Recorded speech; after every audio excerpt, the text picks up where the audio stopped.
ராமநாமத்துக்கு எவ்வளவு சிறப்பு இருக்கு அப்படின்னு சொல்லிக்கிட்டே இருக்கலாம். ஆனா, ரொம்ப எளிமையா சொல்லணும் அப்படின்னா, 3 முறை ராமநாமம் சொன்னாலே, 1000 நாமங்களினால் நாம் நாராயணர அர்ச்சனை பண்ணின பலன் நமக்கு கிடைக்குமாமா.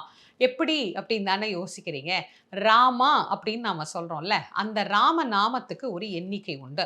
ரா அப்படிங்கிற எழுத்துக்கு 2 என்ற எண்ணிக்கையும், மா என்கின்ற எழுத்துக்கு 5 அப்படிங்கிற எண்ணிக்கையும் உண்டு.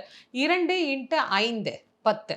ஒரு முறை ராமா அப்படின்னு சொன்னா 10 அப்படிங்கிற அந்த எண்ணிக்கையை குறிக்கும். இப்ப ராம, ராம, ராம அப்படின்னு 3 தடவ சொல்லணும். எப்படி சொல்றது? 10 இன்டு 10 இன்டு 10.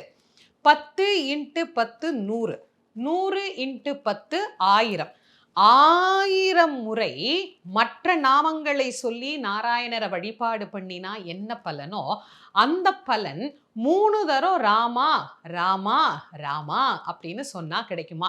இத தேசமங்கையர்க்கரசி சொல்லலைங்க.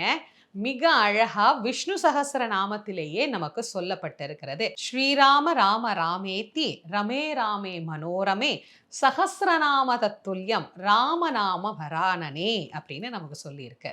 3 முறை ராமநாமத்தை சொன்னாலே நமக்கு இவ்வளவு பலன் கிடைக்கும் அப்படின்னா, இந்த ராமநவமி அன்னைக்கு நம்ம ஒரு 108 முறை ராமநாமத்தை ஜெபம் பண்றதுனால எவ்வளவு பலன் நமக்கு கிடைக்கும். எல்லோரும் ராமநாமத்தை ஜெபித்து ராமனுடைய அருளை பரிபூரணமாக பெற்று மகிழலாம்.